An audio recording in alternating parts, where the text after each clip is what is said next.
Welcome to the Manage Self Lead Others podcast. My name is Nina Sunday, and in this episode, my guest from Australia is Lynne Cazaly, who's an international keynote speaker and facilitator and award-winning author of 6 books. And her most recent book is called Ish, The Problem with Our Pursuit for Perfection, the life-changing practice of good enough. And you've lectured at Australian universities. Now, how I first came across you, Lynne, was we both spoke at a conference, a virtual conference this time last year that Julia Steele put on. So she put out a book and you were featured prominently in that book. And the other thing is, my book was a finalist in the award that you won. The Authority Indie Expert Award. Did you go to Namibia to get the award? No, they ended up not cancelling, but I think they scaled down. Well, it was event. just before the COVID lockdown, so to even go overseas was a little bit, yes, 50-50. But congratulations on being the winner. And when I looked at the book, I totally understood why. You were that standout winner for that award. And what's interesting, Ish is a great title. And here's the thing, most people refer to the word ish as an adjective, as a descriptive word. Yes. You are making it a verb, a doing word, to ish. Yes. So I'll just start with, so this is a bit of a mystery perhaps for the listeners, but I'll just start with, it's all about whether you are a perfectionist and whether near enough is good enough and what exactly is near enough, and that's what ishing is. Is that my understanding? Yeah. Yes. So yeah, as you rightly say, it's like a suffix at the end of a word where we say, oh, I fancy something noodle-ish for dinner, or what time do you want to meet up, or how about 6-ish?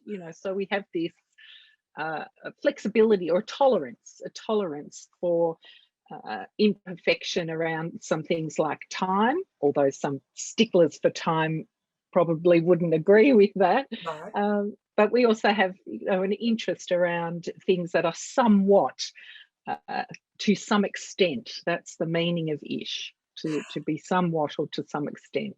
And so we've got this whole two sides of the coin. We've got the people that say that, it has to be perfect, and the others that say, if it's adequate, move forward, because then you get progress. Is that your understanding? Yes, and there are some things that I want a really high tolerance of, not a high tolerance, but a very high standard. Like I don't go to the dentist and say, hey, just near enough is good enough, thanks. Just do a rough shot job, don't worry about it. Same with engineers, building bridges, food handling, construction. We want things to be precise and to be as good as they can possibly be, usually to reach some sort of standard. What I was looking at was how we can tend to overwork and overcomplicate and rework things where we're trying to make something perfect. So it's often around the efforts that we put into a task, and we keep working and working and working on it, and it becomes quite wasteful and harmful. You're absolutely right. And I'm thinking it because a lot of the people that that listen to this podcast might be knowledge workers. By that I mean their tool is the computer. Therefore, their product might be a report, an email. It could be an analysis of a product result. But I'll give you one example.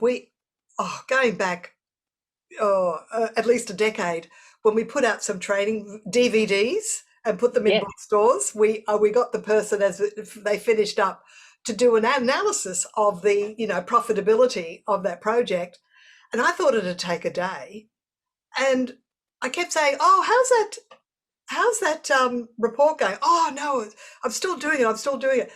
It took 5 days. I should have actually stepped in much sooner, because it was more data than I could ever want. But she was obviously a high detail person. I actually threw it away because I went, I don't even want to wade through this. I just want to know, what are our efforts? Was there a return on our energy? That's all. So I That's guess understand right. putting purpose with effort is an Yes. important part of this. Yes, definitely, because we know from things like the 80-20, the Pareto principle, how that if we can identify that 20% of valuable work, it will, deliver for us a massive 80% return. Equally, there's other laws like, diminishing returns. Again, we know that you can work on something or invest in something, but at a certain point, you're going to start losing effort, and the effort you do put in becomes wasteful. So for knowledge workers, this is a big thing. When we might hear people say, "Oh, I worked 60 hours this week." Well, wow, what did you do with those hours? And how many mistakes did you make? Like plenty of us have done things like making making errors or working on the wrong document, as we're tiring into the night, or we make changes on the wrong thing. And these are perfect examples of where that pursuit for what's called maximizing. I want more, it's got to be better, I've got to get more references and more research, or I've got to get more data in the case of your report, when instead we should be going for something called satisficing, where something is satisfactory and it suffices for the job. So Oh, you're creating satisficing. a whole new language, Lynne. I Oh, love look, it. it wasn't me, I'm sorry. It's Herbert Simon's concept of satisficing, but it's a perfect description, and it comes together nicely with some of those other laws of effort and laws of return. That's lovely. Now, Mm. if we can go back to really a little bit of diagnostics, how Mm. do you know if you are a perfectionist? Most are self-confessed. I think there's a bit of a spectrum, that there will be people who say, yes, I'm a bit of a perfectionist on some things. So you just need to have a conversation about stacking the dishwasher, for example, about, which way does cutlery go and where do the glasses go. So some people have quite clear standards about high standards, they'll say. So sometimes people are self-confessed about particular areas. But we would all probably know someone who's a perfectionist, and we know because they might spend an inordinate amount of time on certain tasks to make sure they're perfect. It could be their appearance, it could be the cleanliness of their home. Again, like you were saying, knowledge workers or anyone gathering, working on something. We see it with students a lot, putting in just incredible amounts of time for assignments, studying for exams, like really working themselves into not good places. So we'll see it in behaviour, but we often already know in ourselves that there's something we're a bit of a perfectionist about. So, are there some perfectionists though that are really in denial, and they won't even they won't be able to defend it, even though they're other people around them are saying, "We think you are." Yes, yes. And it's a bit like different flavours of ice cream. There's not really one whole flavour of perfectionism. So you might say, no, I'm not a perfectionist, but I expect other people to deliver very good quality work. Well, that's a type of perfectionism. Hmm. So there were 3 types identified in Curran and Hill's research, and Right. they're all on the increase. That's why perfectionism is a Oh, problem. But the first type of perfectionism is where we hold high standards for ourselves. I will not put that out there until it's perfect. It won't have my name on it until it's done, brilliantly.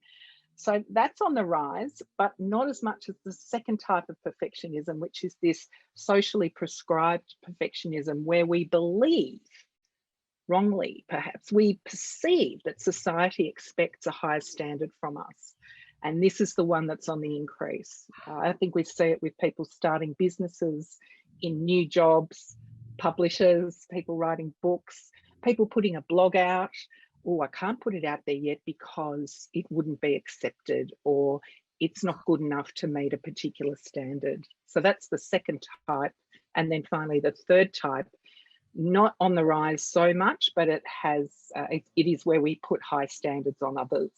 if you're in a team, say the team leader is a perfectionist, but if you're thinking about the DISC profile, you've got these high Ds, direct people. They're interested in results, and they will actually get results. But sometimes a perfectionist manager could actually hold that person back if they don't understand that a team needs to be a variety of personalities. Have you got stories about that from the workplace? Yeah, definitely. There's so much perfectionism in the workplace. And a lot of this research into the topic started when I was having some maybe nightmares about one of my earlier bosses who would just cover my letters and reports and things in red pen. Oh. And I thought, this is not school. This is surely this report or this letter is at some point is going to be good enough. Why all these changes? So I make the changes, send it back for final approval. Oh, there's a whole raft of more changes and corrections. And so this happens a lot. Any government employees listening, the number of times documents scale up and down the organisation, getting checked off by people, they make changes and then it goes through other people's inboxes and they'll make changes. It's so frustrating when you're dealing with a range of different types of perfectionists who are trying to get some control around the language or the words or the way the graphic looks on the page or the size of the Venn diagram or the font size or the color. There's so much stuff that can be fiddled with in the efforts of a perfectionist trying to kind of wrestle with control over something. So Not in a vindictive way either, but just no. this natural tendency to want to get control over it. And there's in a sense of standards, but you know what? We're in a world where we need to do more faster, better Yes, faster, but not more perfect. Isn't that right? that's right. That's right. That's Mm, right. In fact, we don't kind of have time to do perfect except for the things that matter. So it's that's right. like, yeah, and we can't even Medical, get perfect. dental. Yes, yes. And safety, you think about in your own organization or in your own work, what are the things that you should be looking after? We often talk about self-care and looking after ourselves. That's the stuff to get right. Mm. Make sure you're fed and watered and nourished and slept so that you're able to do the best that you can do versus pushing on through long, long hours of work trying to get better and better and better. And the results actually show the reverse. There's a saying that they use in Silicon Valley where it's all about innovation and getting software, beta software out there. It's building the plane while flying the plane. Yeah, And I've said definitely. that to some people, and they kind of look at me in horror, like, well, I suppose the image is rather graphic. You don't want to be in a plane that's not finished, but it's just designed to say, listen, don't stop to finish stuff, just move it forward. Where they also some of the other mantras around that technology and software area is stop starting, start finishing. So we can often have lots of things on the go at once, and we're moving ahead a little bit in each of them, Yes. trying to make all of them perfect, and we're not actually landing anything. Well, Nothing, that doesn't sound like a nothing's good thing. actually working. No, No. it's And not you a good wouldn't want to thing. be doing that all on the same day, because otherwise it's No, a version of multitasking, and that's that's exactly what we right. say you shouldn't do. That's right. You've got to Really, focus really at bad. least, in time Yeah. blocks at least. So Yeah. Yes. there's a couple of things you talk about in your book, Lynne, that it's like types of thinking. There's default thinking, and the Hmm. other one, which is habitual thinking. But there's a name for Hmm. that? Directive. Directive. Yes. Tell us So about that. yeah, or default thinking is the stuff that we do default to. That's some of that habitual stuff.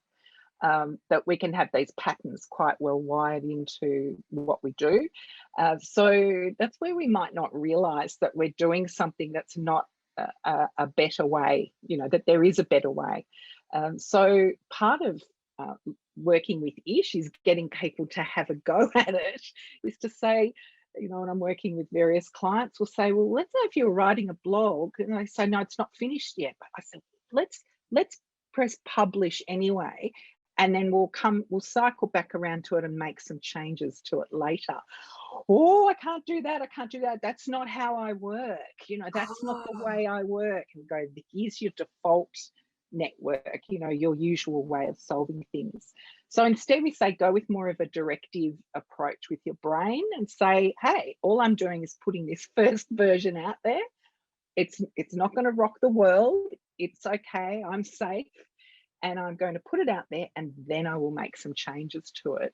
And sometimes just that short space of time to take control of your mind is enough to attempt more of a good enough approach and move away from perfectionism.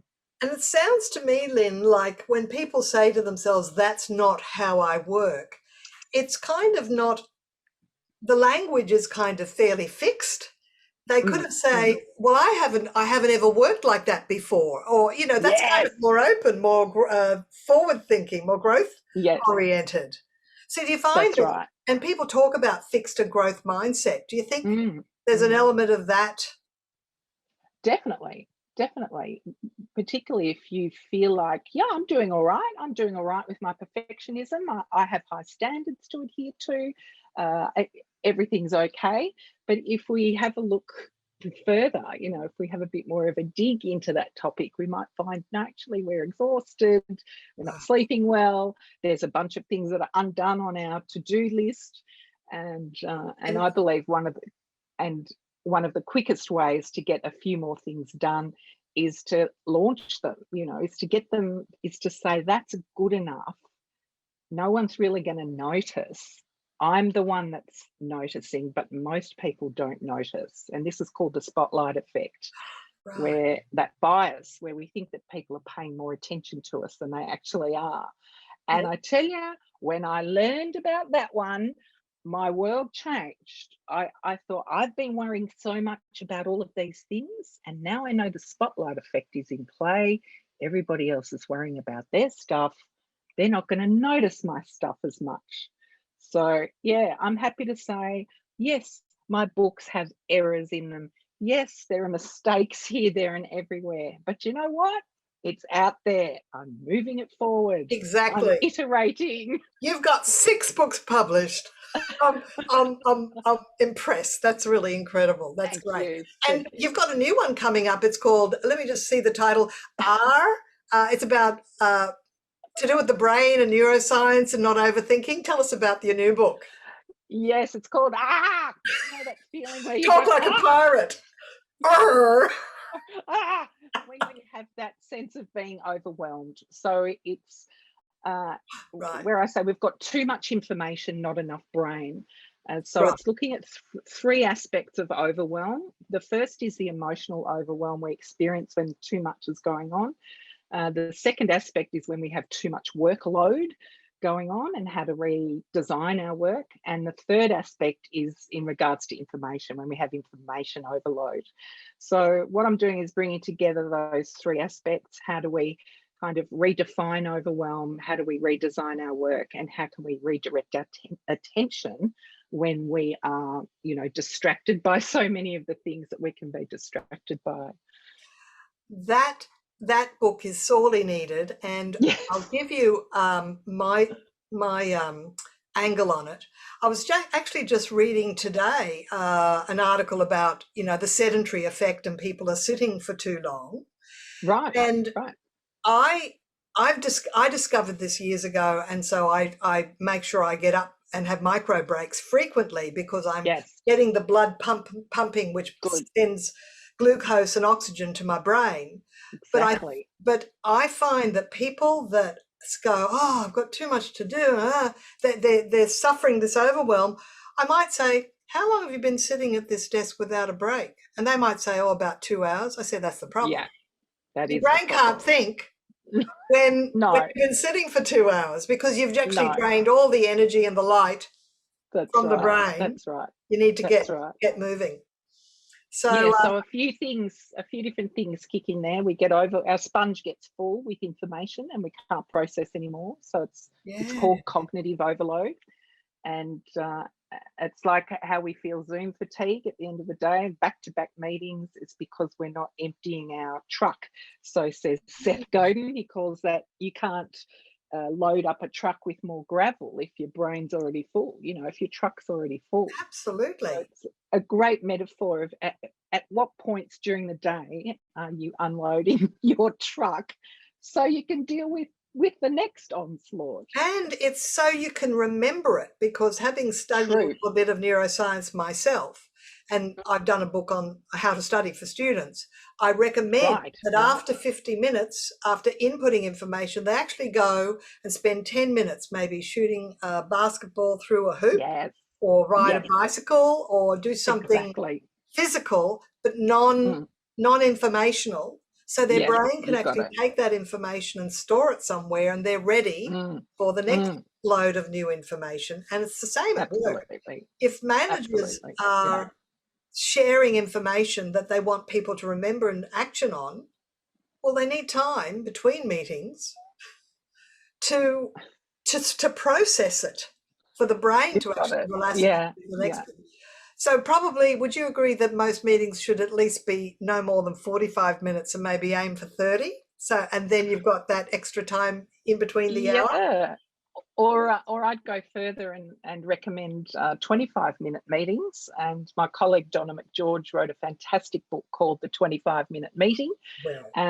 So that follows the Pomodoro principle that says that 25 minutes is that kind of optimum performance time.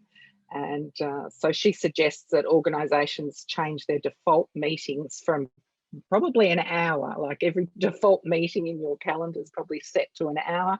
She says change it to, straight away, just change it to 30 minutes.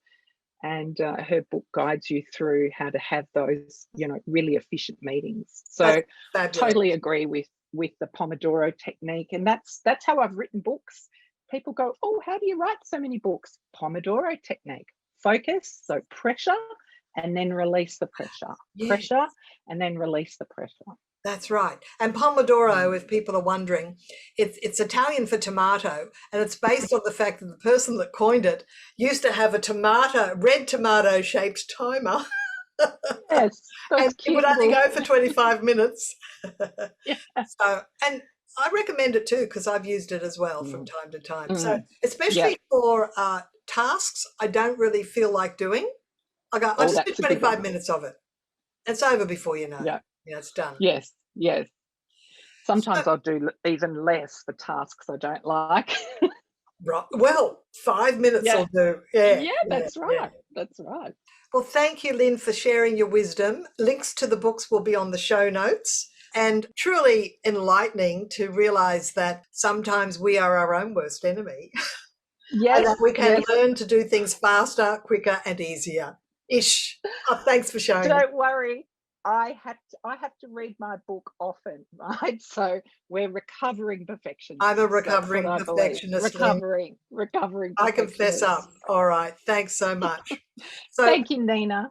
Thanks, Lynne. Well, we've been speaking with Lynne Cazaly, and this is Manage Self, Lead Others podcast with Nina Sunday. Subscribe, listen to our other episodes, and it's great talking with Lynne today. Thanks so much, Lynne. Thank you.